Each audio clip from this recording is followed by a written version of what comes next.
इतने सारे ऑलराउंडर खिलाने की जगह क्या प्रॉपर बैटर, प्रॉपर बॉलर खिलाए जा सकते हैं?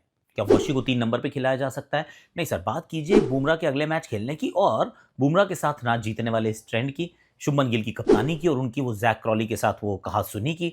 बात तो करनी चाहिए मोहम्मद सिराज के वर्कलोड की भी and then there is so much more to talk. क्यों मालूम? आपके सवाल और मेरे जवाब का आ चुका है समय। नए फेसेस, नया लीडर, क्या इंडिया जीत पाएगा? बेसबॉल का घमंड तोड़कर एक नया दौर, अ न्यू टेस्ट। हैशटैग आपकी वाणी में आप सभी का हाथ जोड़ के स्वागत है। भाई आपकी वाणी हमारा सबसे फेवरेट, मेरा सबसे फेवरेट सेगमेंट है। क्यों? क्योंकि इसमें आपके सवाल आते हैं। भैया आप पूछते हैं, मैं जवाब देने का प्रयास करता हूँ। बात करते करते आपके सवाल इसमें पढ़ भी रहा हूँ। ये सवाल जो है, ये सवाल है हरिओम, हरिओम जी का है, हरिओम नेहरा जी का। ये कह रहे हैं कि यार अर्शदीप को क्यों नहीं खिला लेते? जब आपको लेफ्ट आर्म पेसर चाहिए और आप वही सोच रहे हैं, तो कैन ही द गाय जो 3 फॉर्मेट प्लेयर बन सकता है। सी बन तो सकता है, इसमें कोई डाउट नहीं है। पर अभी तो मुझे उनको खेलते हुए देखने का सिर्फ सपना सा है, अभी लग नहीं रहा कि पूरा होगा। क्योंकि आप पहले 2 मैच में प्रसिद्ध कृष्णा को देखते हैं, उसके बाद आप आकाशदीप को भी देख रहे हैं। आकाशदीप ने पिछले मैच में ओके बॉलिंग की, उससे पिछले मैच में 10 विकेट चटकाए थे। जसप्रीत बुमराह मुझे लग रहा है कि वो चौथा मैच भी खेलेंगे, तो 5वें टेस्ट मैच के आते-आते वी शैल सी यार कि कौन खेलने के लिए तैयार है, कौन नहीं है, क्योंकि परिस्थितियाँ भी ओवल की कुछ अलग होने वाली हैं। पर आई डू गेट योर पॉइंट। हम चाहते हैं कोई लेफ्ट आर्म पेसर तैयार हो जाए, तो अर्शदीप अभी तो उस रेस में सबसे आगे है। So I do get what you are saying.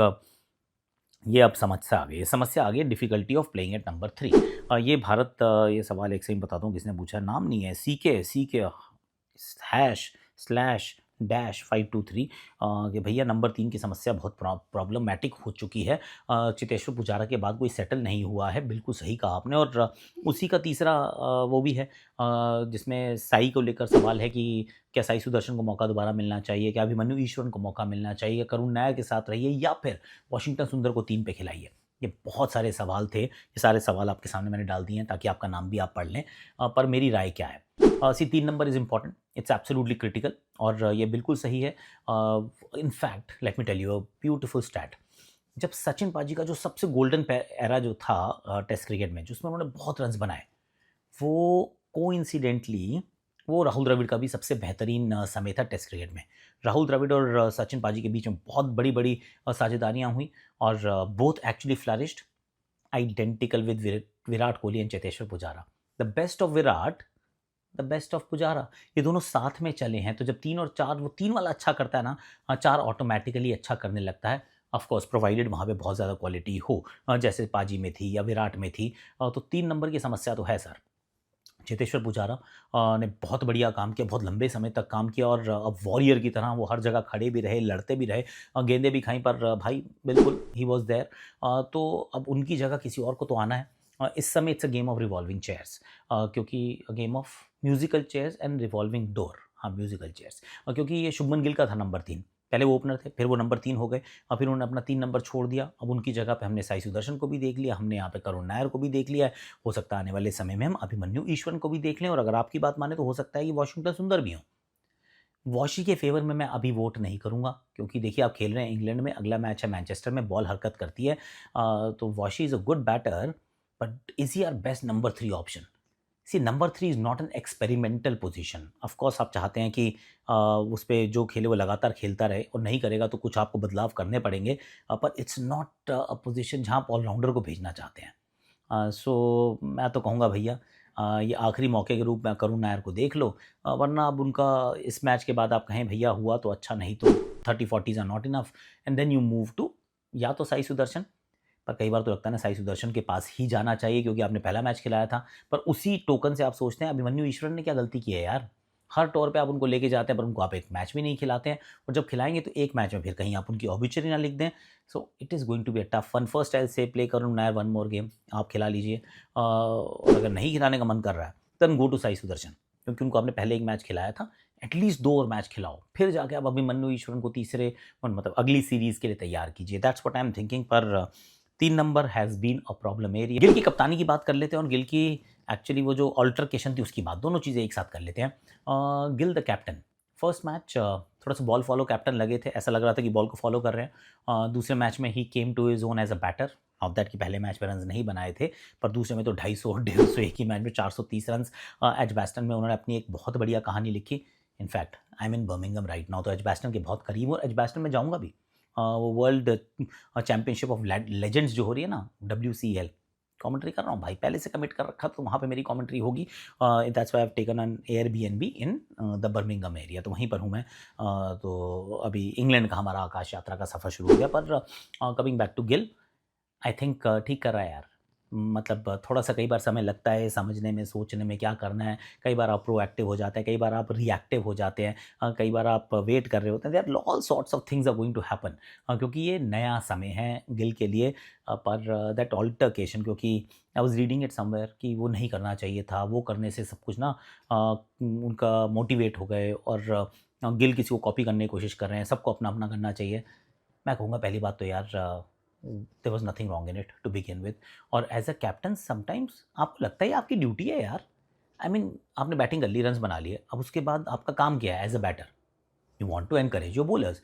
और उसमें सो बी इट यार, वो ज़ैक क्राली अगर बहुत ज़्यादा समय ले रहे हैं, not that see it's all gamesmanship. हमने भी समय लिया, ऋषभ पंत भी लेट गए थे और वर्ल्ड कप हम जीत गए, तो उसको सबने सेलिब्रेट किया था। तो वो ज़ैक क्राली अगर समय ले रहे थे, चाहते थे कि दूसरा ओवर ना हो, तो which is absolutely fine.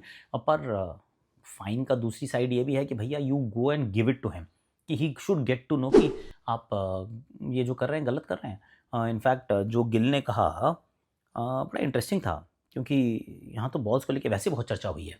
Balls D shape हो जा रही हैं, आउट ऑफ शेप हो जा रही हैं, एक मैच में 10 बॉलें चेंज हो गई हैं। So all of that we have seen. तो ज़ैक क्रॉली को भी उन्होंने उसी प्रकार से कुछ कहा, भैया कि चलो अगर वो अच्छे से बन नहीं रही तो at least you grow.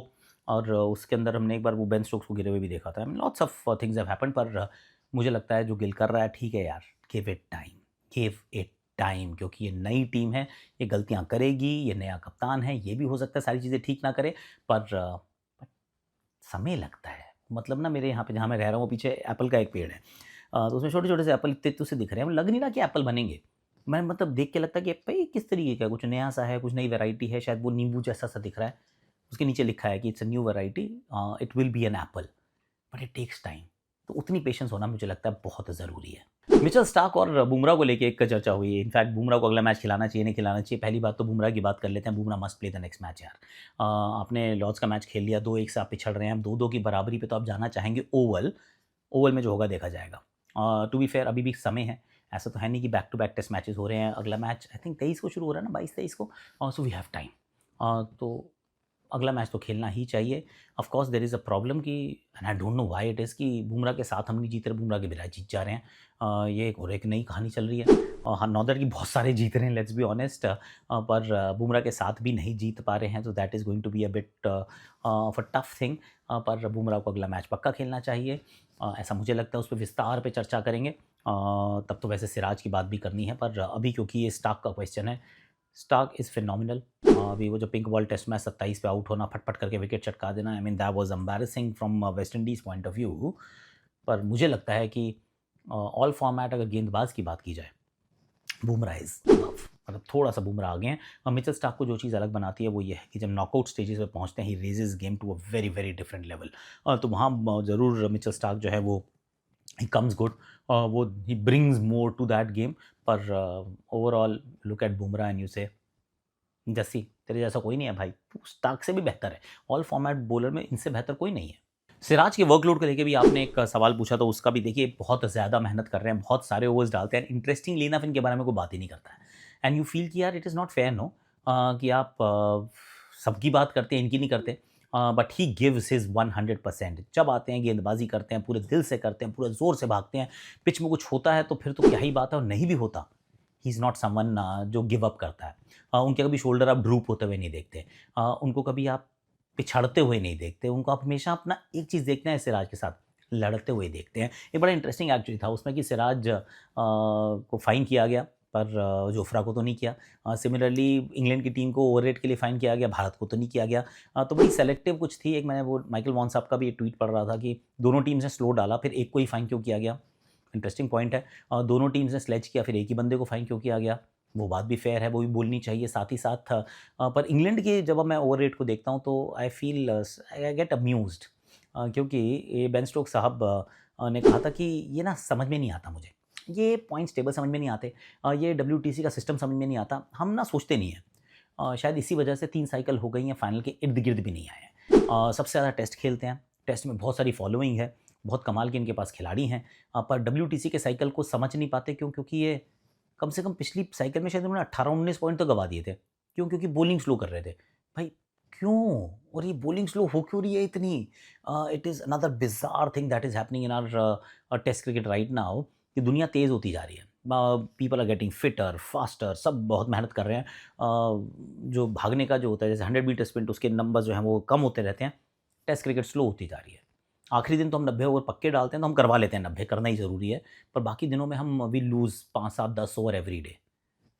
I mean how and why I don't understand. अगर हम उसको थोड़ा-सा वो पुश नहीं करेंगे तो ये ऐसे ही चलता रहेगा और वो जो पेइंग पब्लिक है will take them for a ride. क्योंकि उन्होंने 90 ओवर के पैसे दिए हैं, आप साढ़े 6 घंटे बिठाते तो हो पर आप उनको 90 ओवर नहीं दिखाते हो। 90 ओवर 6 घंटे में होने चाहिए, आप साढ़े 6 में नहीं कर पाते हो। So that is a problem that needs addressing. पर जहाँ सिराज से बात शुरू हुई थी, Siraj has been absolutely outstanding and I have only praise for him. जिस तरीके से लगातार अच्छी गेंदबाजी करते आए हैं और करते रहते हैं और ब्रेक नहीं माँगते हैं। इनके वर्कलोड की बात कोई नहीं करता है। इनको ड्रॉप किया था चैंपियंस ट्रॉफी के स्क्वाड से, मुझे अच्छा बिल्कुल नहीं लगा था उस समय। पर ही इज़ बीन ब्रिलियंट और उम्मीद यही रखेंगे कि भैया ऐसे ही फिट रहे और घोड़े की तरह ऐसे ही भागता रहे, क्योंकि मियाँ मैजिक चलता है ना, तो दिल को अच्छा लगता है। आज के लिए वैसे मेरे पास इतना ही। अगर मैं कोई क्वेश्चन भूल गया हूँ तो कल पूछ लीजिएगा, क्योंकि अभी तो मैचेस के बीच में थोड़ा गैप भी है। और WCL के बारे में अगर आप सोच रहे हैं कि भाई साहब कमेंट्री करने आ रहे हो, कुछ बताओ टूर्नामेंट के बारे में, कल डालता हूँ वीडियो, उस पे काम कल करेंगे। वर्ल्ड चैंपियनशिप ऑफ लेजेंड्स टीमें तैयार हो गई हैं। इस बार तो AB डिविलियर्स भी खेल रहा है। यस, यस, यस, सब आ गए हैं।